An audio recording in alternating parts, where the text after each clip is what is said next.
Back online. Enemy spotted! I can do this all day.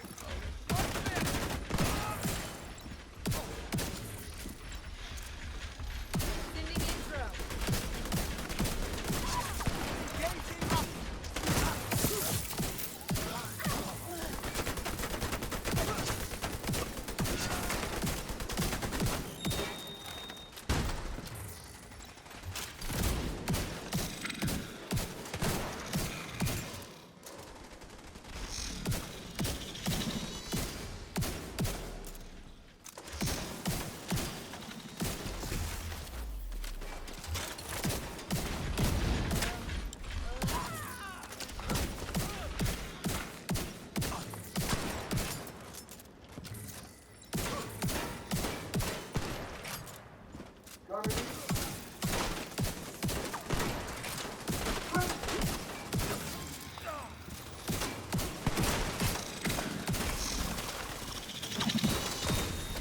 System curtailed. Set the target agent. Target down. Good job. System restored.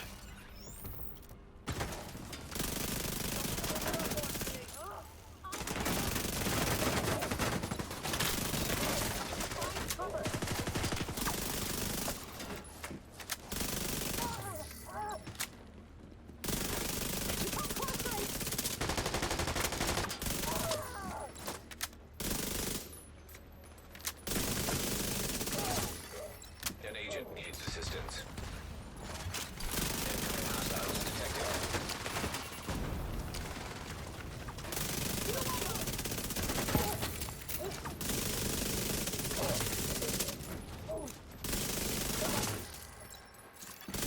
Detecting additional hostile contacts. Heavily armored hostiles guarding location nearby. Serious trauma detected.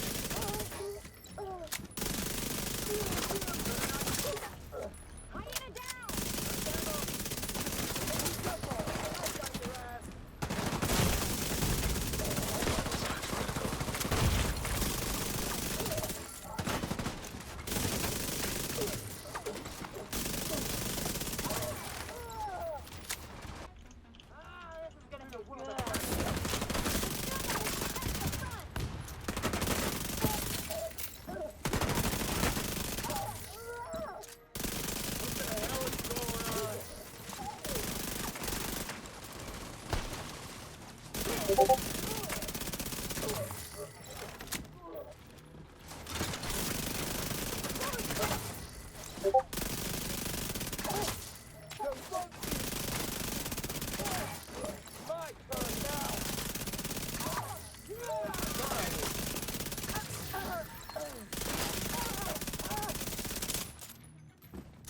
critical. Heavily armored hostile detected.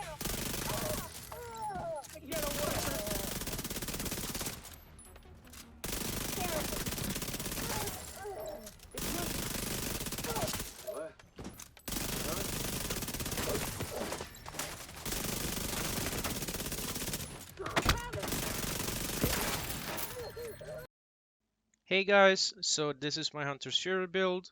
It's super simple. We use the minigun specialization and we do use 4-piece Hunter's Fury. So this is the mask.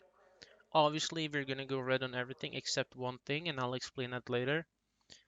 We want as close to 60% critical hit chance as possible, so I do use one mod and then critical hit damage. Memento backpack with a critical hit damage mod on it. Hunter's Fury gloves with critical hit damage again. And on the knee pads, as you can see here, I use one piece blue or one blue armor.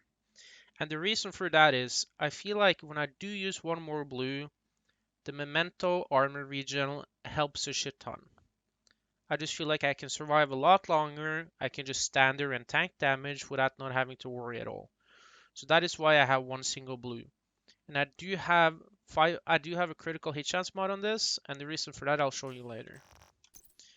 Hunter's Fury Quiver, critical hit damage. And for the chest piece, I do use a Sokolov with Obliterate on it. I do feel like Obliterate is the best talent for a build like this. This is almost god rolled, but you can actually use another piece like this, and that is the Grupo Sombra. You use Obliterate on this too. This is actually originally how I ran the build, but after I got my god roll Sokolov, I decided to just use the SMG damage for the brand set bonus instead. And then over to the SMGs, and the fun thing about this build, you can almost use any SMG you want. You can use the Vector, you can use the Lady Death, the Chatterbox, the Banshee, MP5, MP7. You can use the 9mm version of the MP9. Like, there's so many things to pick from, and that's the fun part about this. Talent-wise, on my Vector, I do use Measured. It just helps me stack my Obliterate stacks even faster. But you can use something else. You can use Perfect Killer. This one is really strong too, Dark Winter. On my third attribute on Dark Winter, I would use damage to target out of cover, simply because it's the best one for damage. You can even use something as Optimist if you want to, but personally I don't use it on this build. So yeah, you can also use the 9mm version of the Vector. It has a little bit more damage. It is totally up to you. On my pistol, I do use Finisher, simply because of the talent and swapping from a weapon. It gives you so much damage for 15 seconds, it's actually insane. Skill build wise, I do use a Crusader shield. You can use any mods you want. This is also tier 3, which helps a little bit. Makes your shield a lot tankier than it feels. For your other ability, you can use Reviver Hive. It is totally up to you. You do not have to use it if you're confident in yourself. You can even use a Seeker Mine. You can use a Striker drone, maybe even a Defender drone. It is totally up to you. Also, for your second weapon, I do use the Scorpio. The only reason why I use the Scorpio is this is the best boss killing weapon in the game. For bosses, for rogues, for manhunts. This will literally kill anything. And due to the Septic Shock and the other debuffs it gives you a target, the target will literally just stand there and eat all the damage you pumped into them. No problem. So this is what I would recommend as a secondary weapon. But this is how I run my build, so I hope you enjoy it and I hope you have fun playing with it. I'll see you guys in the next one.